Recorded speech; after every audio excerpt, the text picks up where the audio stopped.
Generalni sponzor serijala Liderov kutak je Barbosa. Modna kuća koja od 2006. godine uvodi potpuno novi pristup u izradi muške konfekcije. Prepoznata po vrhunskom italijanskom kroju, pažnji prema detaljima i savršenom odnosu cijene i kvaliteta, Barbosa je postala sinonim za stil i eleganciju. Njihove radnje možete posjetiti kako širom Republike Srpske i Bosne i Hercegovine, tako i regiona. A cjelokupnu ponudu možete pogledati klikom na link koji se nalazi u opisu ovog videa. Vaša nova omiljena modna kombinacija samo je na jedan klik od vas.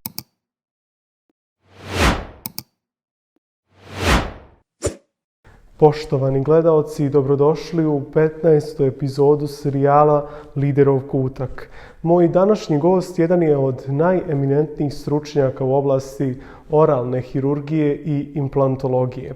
Predsjednik Komore doktora stomatologije Republike Srpske, dr. Saša Dabić. Njegov profesionalni put svjedoči upravo o tome da liderstvo nije samo funkcija koju obavljamo, već trajna obaveza prema zajednici u kojoj živimo i društvu u cjelini. Gospodine Dabić, dobar vam dan i dobro nam došli. Vaša porodica ima pravničku tradiciju, a vi ste odabrali stomatologiju. Šta vas je motivisalo i inspirisalo da krenete tim za mnoge neočekivanim putem? Moja majka, najveći krivac, ako to mogu tako reći, koja je po završetku moje srednje škole odlučila. Ja sam imao želju da studiram opštu medicinu ili ekonomiju, međutim, kako se moja majka družila sa našom komšinicom, doktoricom stomatologije, koja, nažalost, nije među živima, mama je dala prijedlog da upišem stomatologiju i vodeći se samo mišlju da onog momenta ukoliko završite stomatologiju ili bilo koji fakultet koji vam može pružiti, hajmo reći, privatno zaposlenje, da je to daleko bolje i naravno da sam joj na svemu zahvalan, jer danas kad pogledam taj svoj uopšte profesionalni put, mogu reći da evo sa svojih 48 godina da sam se ostvario u ovom svom poslu. Ukoliko ulažete u sebe, ukoliko uložite u svoj kolektiv, ukoliko uložite u svoj tim, vjerujte da rezultat naravno ne izostaje. Ja sam fakultet završio tamo negdje već 2005. godine u Banja Luci, radim nekih punih 19 godina i mogu reći da sam kroz ovaj svoj posao upoznao i puno ljudi, upoznao meni dragih pacijenata i mislim da stvarno radim posao koji zahtijeva jednu veliku energiju, ali isto i zahvalnost od samih pacijenata kad oni steknu utisak stvarno da ste im pomogli i učinili njihov život lakše. Koji su to ključni momenti tokom vašeg obrazovanja i kasnijeg usavršavanja koji su vas oblikovali kao profesionalca i danas lidera? Ključni moment u mom obrazovanju, mogu slobodno reći, je moment kada sam odlučio da na specijalističke studije odem u Beograd, znači na univerzitet u Beogradu, na stomatološki fakultet, jer specijalizacija i tad bila u Banja Luci, međutim nije bila tako uspješno organizovana kao što je to bilo u Beogradu i mislim da je to ovako napravilo jedan veliki iskorak u mojoj budućoj karijeri, jer od starta sam imao želju i znao sam šta ću da radim u Banja Luci, uopšte u Republici Srpskoj. Implantologija je bila, hajmo reći, na nekim počecima i ko se bavio implantologijom, to su bili profesori koji su dolazili iz Beograda. Gledajući u njih, gledajući i učeći od njih, ja sam imao viziju da ih naslijedim i mogu reći da sam pravedno i ispravno odlučio u tom momentu, mada sa ove tačke gledišta uopšte 3 godine u Beogradu nisu bile lake, jer u međuvremenu ja sam se vraćao, a radio u jednoj privatnoj ambulanti kod doktora Kostadinovića, kojem također zahvaljujem se ovaj put i stalno volim reći da je to neko ko me naučio uopšte stomatologiji, gdje sam stekao svoje prve stomatološke korake, a naravno poslije odlaska u Beograd, upoznajući profesore sa različitih katedri, družeći se sa kolegama koji su takođe bili na specijalizaciji, stekao sam jedno veoma veliko iskustvo, jer kao što znamo, Beograd je i dan danas stomatološki centar na Balkanu. Nijedna država bivše Jugoslavije, nijedan fakultet s područja bivše Jugoslavije nema tako organizovanu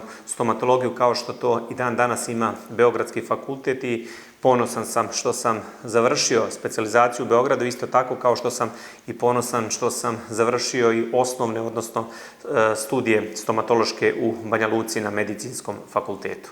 Šta je ono što za vas znači izgradnja sopstvenog puta i koliko je to odraz vaše životne filozofije?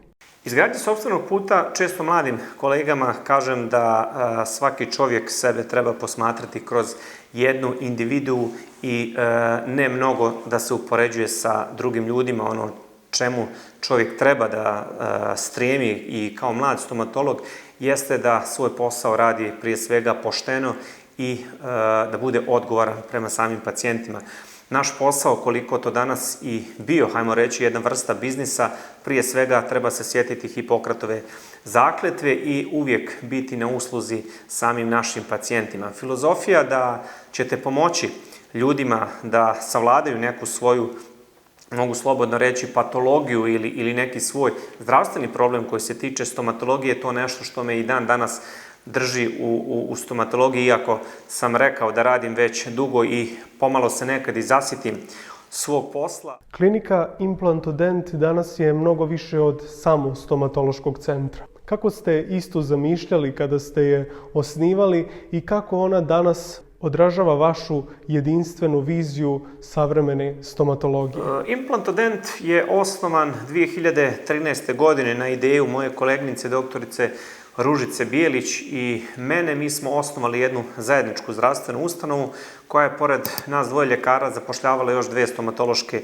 sestre. Iz godine u godinu sama ambulanta je rasla, Ružica nas je napustila, koja je otišla u svoje vode, znači Ružica je poslije otvorila svoju sopstvenu kliniku i također Ružica je danas jedan uspješan stomatolog u Republici Srpskoj u Bosni i Hercegovini. Ja sam naravno nastavio sam i postepeno sam širio svoj tim. Ono što ja mogu danas reći da sam kao vlasnik i odgovorno lice u Implantodentu ponosan na Implantodent, ponosan na kolektiv, ponosan na svoje ljekare, na svoje asistente i danas Implantodent broji oko 15 zaposlenih, pri čemu imamo 4 stalna zaposlena ljekara, 8 dentalnih asistenata, pomoćnog osoblja i izrasli smo, mogu slobodno reći, u jednu veliku kliniku u Republici Srpskoj u Bosni i Hercegovini. Ono po čemu nas naši pacijenti prepoznaju jeste po rešavanju velikih rehabilitacija, implantoprotetskih rehabilitacija i po tome smo, mogu slobodno reći, vodeća klinika u Bosni i Hercegovini, odnosno i u samoj Republici Srpskoj. Upravo ta moja specijalizacija, moj odlazak u Beograd je dosta doprineo tome, a kasnije šireći tim kroz saradnju sa 2 prekrasne koleginice, doktoricom Jelenom Sladojević-Milišić i doktoricom Jelenom Mrđen, napravio sam i osposobio jedan tim koji, mogu slobodno reći, da ne postoji problem u stomatologiji koji se ne može riješiti unutar samog Implantodenta. Koji su to izazovi koji su najviše oblikovali vaš pristup u vođenju tima zaposlenih i rada sa pacijentima? Najveći izazovi su mi bili stvaranje samog tima, oblikovanje tima koji će našim pacijentima pružiti najbolju stomatološku uslugu u Bosni i Hercegovini. I stremio sam uvijek da proširujem svoj tim i mogu slobodno reći da je danas veoma teško u Republici Srpskoj okupiti kvalitetan tim, bilo da se radi o doktorima stomatologije ili da se radi o stomatološkim sestrama, odnosno dentalnim asistentima. Treba znati da u svoj tim treba ulagati, edukacija je na prvom mjestu, ali prilikom zapošljavanja novih kolega u Implantodent uvijek sam se trudio da su to prije svega dobri ljudi. Vodio sam se situacijom da će se posao naučiti ako su prije svega dobri ljudi ili ukoliko imaju odnos profesionalni prema poslu koji obavljaju. I vjerujte da nisam pogriješio niti u jednom momentu i zato sam danas ponosan što imam jedan respektabilan i najbolji tim, mogu slobodno reći, u Bosni i Hercegovini kada je u pitanju sama stomatologija. Kao predsjednik Komore doktora stomatologije Republike Srpske, kako vidite svoj uticaj na razvoj stomatologije u zemlji i regionu? Ja mogu slobodno reći se nalazim u drugom mandatu na čelu Komore doktora stomatologije Republike Srpske. Prvi put sam izabran 2019. godine i to kažem sa jednom velikom podrškom od strane kolega u Republici Srpskoj. Moj tim i ja smo uradili mnogo u ovom periodu. Prije svega stomatologija Republike Srpske je postala prepoznatljiva u Republici Srpskoj. Izmijenili smo veliki broj pravilnika i zakonskih regulativa kako bi stomatologija što bolje funkcionisala u Republici Srpskoj. Također, na što sam ponosan, zajedno sa svojim timom Komora stomatologije Republike Srpske je postala i članica Svjetske stomatološke organizacije, Evropske organizacije komora unutar svih zemalja Evrope i mogu također reći slobodno da imamo veoma dobru saradnju sa Ministarstvom zdravlja Republike Srpske, sa oba naša fakulteta u okviru Univerziteta u Banja Luci i Univerziteta u Foči. Ono što komora nije imala u svojim ingerencijama jeste mogućnost uticanja na sam proces edukacija, odnosno organizovanja naučnih stručnih skupova. Također i to smo uspjeli obezbijediti kroz izmjene Zakona o zdravstvenoj zaštiti prije 2 mjeseca i ono što nas sad u budućnosti čeka jeste organizacija skupova, naučno-stručnih skupova za naše kolege širom Republike Srpske kako bismo ravnopravno omogućili da sve kolege u Republici Srpskoj imaju jednaku dostupnost kroz edukaciju. Ono što me interesuje svakako jeste i kako balansirate između profesionalnih ambicija i privatnog života u profesiji koja od vas iziskuje toliku posvećenost. Što se tiče mojih poslovnih i profesionalnih ambicija, ja sam se u životu ostvario, završio sam stomatologiju, specijalizirao sam, postao sam doktor biomedicinskih nauka, nalazim se na čelu jedne respektabilne kuće Komore doktora stomatologije Republike Srpske, porodično sam se ostvario, također kroz sam implantodent, kroz svoju zdravstvenu ustanovu i slobodno mogu reći da nekih pretjeranih želja u svemu tome nema. Moj jedini cilj jeste sad da pomognem koliko mogu svojim iskustvom mlađim kolegama koji ulaze u stomatološke vode, kolegama koji će danas sutra otvoriti svoju zdravstvenu ustanovu, postati pravi profesionalci u svom poslu i to je nešto što zamišljam kroz svoj ostatak profesionalnog života, znači prije svega da pomognem struci i pomognem svojim mladim kolegama u obavljanju svojih profesionalnih djelatnosti. Šta je ono što vas danas inspiriše i motiviše da i nakon ostvarenih značajnih poslovnih rezultata i dalje se trudite da stvarate nove i autentične vrijednosti? Stomatologija kao dio medicine se stvarno vrlo brzo razvija i stomatologija je nauka koja vam uvijek nudi neka iznenađenja i upravo je stomatologija nauka koja vam ne da da se uspavate. Prelazak iz analogne u digitalnu stomatologiju, to je neka era koja traje već nekih 10 godina, je nešto što me sad dalje drži u mom profesionalnom životu, uopšte ljubav prema implantologiji, ljubav prema pacijentima, ljubav prema implantodentu i vjerujem da svoju profesionalnu karijeru neću završiti tako brzo i posvetit ću se, kao što sam i rekao malo prije, mlađim kolegama i naravno stomatologija kako u budućnosti, vjerujem, neće tek tako razvoj stati, još će se brže razvijati i naravno onaj ko se što prije prilagodi razvoju situacije unutar same stomatologije doživet će veliki uspjeh. Kada se osvrnete unazad, koja priča o izazovu ili prekretnici najviše opisuje vaš način rješavanja problema i donošenja odluka?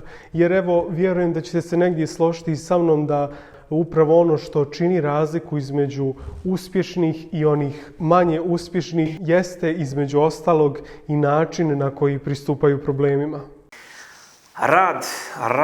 Rad i samo rad nešto što će vas izdignuti u profesionalnom životu u odnosu na druge kolege. Mogu se sjetiti jedne anegdote kada sam radio u prvoj ambulanti gdje sam bio zaposlen i u kojoj je gostovao profesor koji dolazio iz Beograda. Moj bivši šef je stalno govorio: dijete, imaš li ti kuću, ideš li ti ikad svome domu? Međutim, znao sam šta želim u životu da ostvarim i mogu slobodno reći da sam svoj cilj ispunio i mlade kolege da bi uspjele u svom profesionalnom životu, prije svega edukacija, prije svega rad, prije svega poštenje i moraju znati da naravno uspjeh tu neće izostati. Edukacija, ulaganje u samog sebe je također nešto što će vas veoma brzo izdignuti. Nemojte u početku gledati da po završetku fakulteta odmah idete na specijalističke studije, upisujete doktorske studije. Vjerujte, život je jako dug, imajte vremena, steknite prvo radno iskustvo, steknite radne navike, upoznajte kolege, upoznajte bazičnu stomatologiju, poslije krenite na specijalizaciju i vjerujte, uspjeh neće tako ni izostati. U jednom momentu ćete se okrenuti oko sebe i vidjet ćete da taj posao radite isuviše lako, a to je upravo zato što ste prethodni period svog profesionalnog života posvetili kako treba i odrastali stomatološki onako kako je jedino moguće. Koje poruke ili savjete biste uputili mladim ljudima koji žele stvoriti vlastitu vrijednost i značajno doprinijeti kako svom ličnom, tako i razvoju same zajednice u kojoj živimo, ali i same profesije? Stomatologija, spomenuo sam, se vrlo brzo razvija kako su digitalne tehnologije ušle u sve pore društvenog života i naravno stomatologija nije ostala tu imuna. U Kelnu se svake druge godine održava jedan svjetski sajam tehnologije u stomatologiji i vjerujte da te 2 godine toliko tog se promijeni da jednostavno to nemoguće sve i pratiti. Napomenuo sam da stomatologija je već prešla iz analogne u jednu digitalnu sferu i ono na što sam ponosan jeste da veliki broj kolega u Republici Srpskoj i u Bosni i Hercegovini to jako brzo shvatio i prilagodio svoje poslovanje u smislu prelaska sa analognog na digitalni način stomatologije koji je našim pacijentima omogućio da učestvuju kompletno u protetskoj rehabilitaciji, da dobiju protetski rehabilitovane zube koji su predvidivi, gdje oni učestvuju kroz čitav vid same protetske rehabilitacije, a pogotovo u implantologiji danas pacijenti po ugradnji implantata moguće da dobiju već fiksne privremene zube, što je nekad stvarno bio nonsens. Vi jednog bezzubog pacijenta danas možete u potpunosti implantoprotetski rehabilitovati u toku 24 časa gdje taj pacijent izlazi iz vaših ambulanti sa fiksnim protetskim nadoknadama. Također, ono što kolege trebaju znati da je danas stomatologija postala i ozbiljan biznis. U Republici Srpskoj privatne ambulante ostvaruju svake godine sve veću dobit, hajmo reći, i treba se ugledati na Republiku Hrvatsku, treba se ugledati na njihove ambulante koji su prvenci u zdravstvenom turizmu, odnosno takozvanom dentalnom turizmu. Ostaje samo da naša država, naše ministarstvo prepozna. Mislim da se stomatologija od strane Ministarstva zdravlja Republike Srpske još gleda iz nekog starog perioda gdje se u suštini gleda javni zdravstveni sistem, privatni zdravstveni sistem se pomalo ostavlja sa strane. Mislim da to nije pravedno jer u privatnim zdravstvenim ustanovama danas radi veliki broj ljekara, privatne ambulante ostvaruju veliki profit, plaćaju velike poreze i nekako nemamo taj ravnopravan položaj onog momenta kad i država stekne, odnosno spoznaju da dentalni turizam može praviti ogroman prihod Republici Srpskoj, Bosni i Hercegovini, bit će nam svima bolje. Ono što trebaju da prepuste jednu takvu vrstu upravljanja samim komorama, evo na čijem sam čelu već nekih 6 godina, uz našu pomoć, stvarno dentalni turizam može itekako zaživjeti u Republici Srpskoj, što bi Republici Srpskoj donijelo još veću korist. Mladim kolegama po završetku, prije svega stomatološkog fakulteta, da ne upisuju odmah specijalističke studije. Gledajte ukoliko ste u mogućnosti da se zaposlite, da li u javnoj zdravstvenoj ustanovi ili u nekoj privatne zdravstvene ustanovi gdje ćete steći jedno ogromno iskustvo koje će vam trebati da biste tek onda upisali specijalističke studije. Kod upisa specijalističkih studija također znajte šta hoćete. Nemojte upisivati nešto što je trenutno popularno. Gledajte da se odlučite u smislu onog čime ćete se baviti kroz čitav svoj profesionalni život. Obično kolege upisuju oralnu hirurgiju, dame upisuju ortodonciju, stomatološku protetiku. Sve discipline unutar same stomatologije su itekako interesantne, ali kao što sam napomenuo i na početku našeg razgovora, gledajte da sve radite timski, opredijelite se za jednu oblast unutar stomatologije i budite na vrhuncu, budite neko u svojoj struci ko radi samo taj i određeni posao i vjerujete da će veoma brzo doći do, ajmo reći, slave ili najveća vam je sreća kad vam kolege ukažu na čast pa vam svog pacijenta pošalju da riješite neki problem. Evo, radim nekih 19 godina i vjerujte da nisam upoznao stomatologa koji odlično radi endodonciju, koji odlično radi stomatološku protetiku, koji je implantolog, oralni hirurg, maksilofacijalni hirurg. Vjerujte, to ne postoji. Što iluziju razbijete na samom početku, vjerujte, bit će vam puno lakše i usredsredite se samo na jednu disciplinu i vjerujte, uspjeh neće izostati. Poštovani gledaoci, bila je to još jedna epizoda serijala Liderov kutak. Do sljedećeg gledanja ostanite motivisani i inspirisani.